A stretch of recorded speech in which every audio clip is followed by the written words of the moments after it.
Hello, بسم اللہ الرحمن الرحیم۔ السلام علیکم اسٹوڈنٹس۔ Lecture number 2 economics. پچھلے لیکچر میں ہم نے تھوڑا سا انٹروڈکشن دیکھا تھا اکنامکس کا، جس میں ہم نے انسان کے بیک گراؤنڈ کو تفصیلی دیکھا تھا۔ یہ سب کچھ تھیوری میں ہم یہاں پہ آج اس کو دیکھیں گے۔ جو آپ کی بک ہے جو ہم نے پڑھنی ہے، یہ سارا مٹیریل وہاں سے لیا گیا ہے۔ وہی سارا کچھ جو میں نے آپ کو ایکسپلین کیا تھا وہ یہاں پہ اس نے دیا ہوا ہے، ٹھیک ہے۔ پہلی لائن پہ اب ہم اس کو دیکھتے ہیں۔ Introduction of economics. انسان کی تخلیق کا مقصد کچھ بھی ہو، یعنی وہ پیدا ہوا ہے، اللہ تعالیٰ نے اس کو پیدا کیا ہے، ٹھیک ہے۔ جب وہ دنیا میں آتا ہے تو اس کے بہت سارے مقاصد ہوتے ہیں، اس کی بہت ساری خواہشات ہوتی ہیں، لیکن وہ کہہ رہا ہے کہ اس کے مقاصد جو کچھ بھی ہوں، ایک بات تو وہ کہہ رہا ہے کہ مانی ہوئی ہے کہ وہ اپنے جنم دن سے ہی، مطلب کہ اپنے پیدا ہونے کے وقت سے ہی وہ خواہشات میں گھرا ہوا ہے، اور جنم دن سے لے کر اپنے ڈیتھ تک وہ بہت ساری خواہشات میں گھرا ہوا ہی رہے گا۔ یعنی کوئی بھی بندہ دنیا میں یہ دعویٰ نہیں کر سکتا کہ اس کی ساری خواہشیں کیا ہو گئی ہیں، پوری ہو گئی ہیں۔ جس دن سے حضرت آدم علیہ السلام نے اس دھرتی پہ قدم رکھا ہے، اس دن سے لے کے وہ اپنی بھوک مٹانے میں، پیاس بجھانے میں، جسم کو ڈھانپنے میں اور کھانے پینے کی اشیاء کے لیے مصروف ہے۔ شروع میں وہ غاروں میں رہتا تھا، پھر وہاں پہ وہ جنگلی جانوروں کا شکار کر کے جڑی بوٹیوں، درختوں کے پتوں اور پھلوں کو کھا کر اپنے پیٹ کا دوزخ پڑتا تھا، یعنی اپنی بھوک کو مٹاتا تھا۔ پھر پاپولیشن بڑھی تو وہ دریاؤں کے کنارے آ گیا۔ وہاں آ کر اس نے جانوروں کے پیچھے بھاگنے کی بجائے وہ اس نے جانوروں کو خود پالنا شروع کر دیا۔ ان سے وہ ان کا دودھ حاصل کرتا تھا، گوشت حاصل کرتا تھا، کھالیں وغیرہ حاصل کرتا تھا، جس سے وہ اپنی گزر بسر کرتا تھا۔ اس سے پھر دیہاتوں کی بنیاد پڑ گئی۔ جب دیہاتوں کی بنیاد پڑی تو پھر چھوٹے چھوٹے پیشے وجود میں آ گئے، یعنی لوگوں نے اپنے گھروں میں چیزوں کو بنانا شروع کر دیا۔ آہستہ آہستہ سائنس نے ترقی کی، پھر شہر آباد ہو گئے، نئی نئی ایجادات اور دریافتیں ہوئیں۔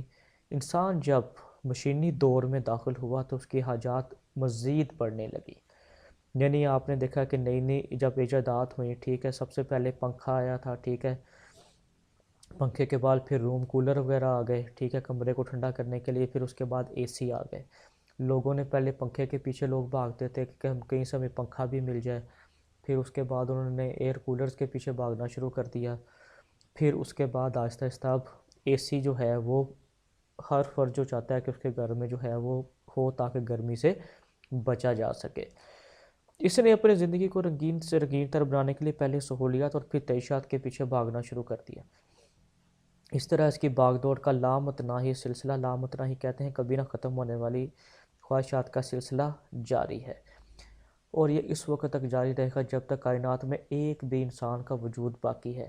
فرض کریں کوئی انسان نہیں ہے دنیا میں، صرف ایک بندہ رہ گیا، لیکن اس نے کھانا پینا تو ہے، اس کی خواہشات پھر بھی باقی رہیں گی۔ یہاں تک ایک چیز کو بیٹا اس نے ختم کر دیا، مطلب کہ ایک کنسیپٹ تھا یہاں تک۔ اب آگے وہ آپ سے کچھ کوسچن کر رہا ہے، آگے وہ آپ سے کچھ سوال پوچھ رہا ہے، اینڈ پہ اس کا جواب بھی دے گا۔ وہ کہہ رہا ہے کہ اپنے آپ ارد گرد نظر ڈالیں تو دیکھیں ذرا کھیتوں میں کسانوں کے ٹریکٹروں کے چلنے کی آوازیں سارا دن کیوں آتی رہتی ہیں؟ فیکٹریوں کی چمنیاں اپنا دھواں شب و روز کیوں اگلتی رہتی ہیں؟ یعنی ہم جب روڈز پہ گزرتے ہیں، ہم ڈیفرنٹ جو ہے وہ کارخانے، انڈسٹریز وغیرہ دیکھتے ہیں تو ان میں سے دھواں نکلتا ہوا ہم لوگ دیکھتے ہیں۔ سڑک پر بسوں اور ٹرکوں کا شور اور ریل پٹری پر چلتی ہوئی گاڑی کی چیخچوں آخر کیا پیغام دیتی ہے؟ رات گئے تک دکانوں اور کاروباری اداروں کی بتیاں کس لیے روشن رہتی ہیں؟ آفیسز میں، دفتروں میں اور تعلیمی اداروں کی گہما گہمی صبح سویرے ہی کیوں شروع ہو جاتی ہے؟ یعنی جتنی بھی ہماری پوری لائف میں جو ساری ایکٹیویٹیز ہو رہی ہیں، سب کچھ ہو رہا ہے، یہ کیوں ہو رہا ہے؟ وہ پوچھ رہا ہے۔ آخر اس کوشش کا راز کیا ہے؟ تگودو کہتے ہیں اس کوشش کا راز کیا ہے؟ وہ کہتا ہے کہ ہم آپ کو بتاتے چلیں کہ یہ سب کچھ محدود ذرائع کو، یعنی تھوڑے ذرائع کو استعمال میں لا کر اشیاء خدمات کو حاصل کرنے کی انسانی کوشش ہوتی ہے، جس سے انسان کی بے شمار حاجات یعنی اس کی ضروریات پوری ہوتی ہیں۔ اب یہاں پہ بیٹا ایک ٹرم ہے امپورٹنٹ ٹرم، وہ یہاں پہ آپ دیکھیں گے لفظ لکھا ہوا ہے تسکین پذیر ہونا، یعنی انسان کی جو حاجات ہیں وہ تسکین پذیر ہونا اکنامکس میں لفظ ضرورت پورا ہو جانا استعمال نہیں ہوتا، بلکہ اس کی جگہ پہ ہم لکھتے ہیں تسکین پذیر ہو جانا، یعنی اس کی ضرورت کا پورا ہو جانا، اس کی حاجات کا تسکین پذیر ہو جانا، یہ ورڈز یہاں پہ ہم لوگ یوز کریں گے۔ تو وہ کہہ رہا ہے کہ انسان کی جو ساری زندگی ہے، وہ کوشش ہے، وہ کس لیے ہوتی ہے کہ وہ اپنے تھوڑے سے ذرائع سے، یعنی اپنی محدود آمدنی سے کیا کر لے، اپنی خواہشات کو پورا کر لے۔ اور انسان کی یہی کوشش اور معاشی جدوجہد معاشیات کا موضوع بحث ہے۔ یعنی موضوع بحث کیا ہے جی؟ ایک انسان اپنے تھوڑے سے ذرائع سے، یعنی اپنی تھوڑی سی آمدنی سے اپنے اخراجات کو کیسے مینیج کرتا ہے۔ چلیں اب آگے اس کی تعریف پہ آ جاتے ہیں، اس کو دیکھتے ہیں اب۔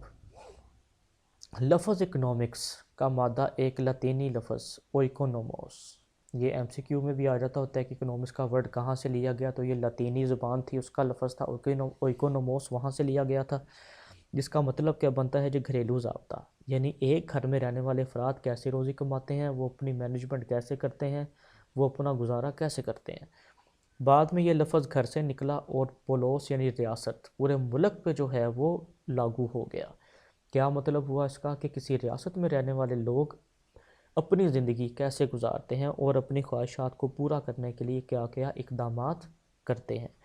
اس لیے شروع میں اس کا نام پولیٹیکل اکانومی رکھا گیا۔ پولیٹیکل کا مطلب ہم سب لوگ جانتے ہیں سیاست کو کہتے ہیں، یعنی شروع میں ہم لوگ اس کو، کچھ لوگ اس کو سیاست، یعنی اس کو پہلے پولیٹیکل اکانومی سیاست کا حصہ سمجھتے تھے، اور اس لیے اس کا نام پولیٹیکل اکانومی پڑ گیا۔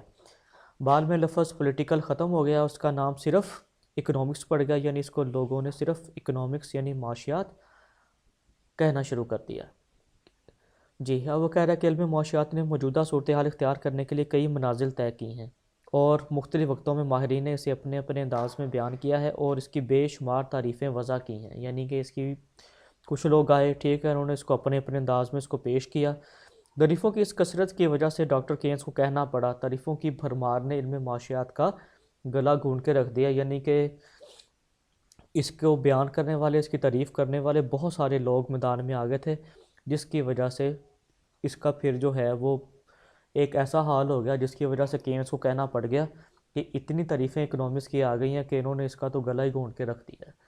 بہرحال وہ کہہ رہا ہے کہ آج تک معیشت دانوں نے جتنی بھی تعریفیں بیان کی ہیں، انہیں ہم 3 حصوں میں تقسیم کرتے ہیں۔ پہلا حصہ کون سا ہے جی؟ اس کو ہم کہتے ہیں کلاسیکل مکتبِ فکر۔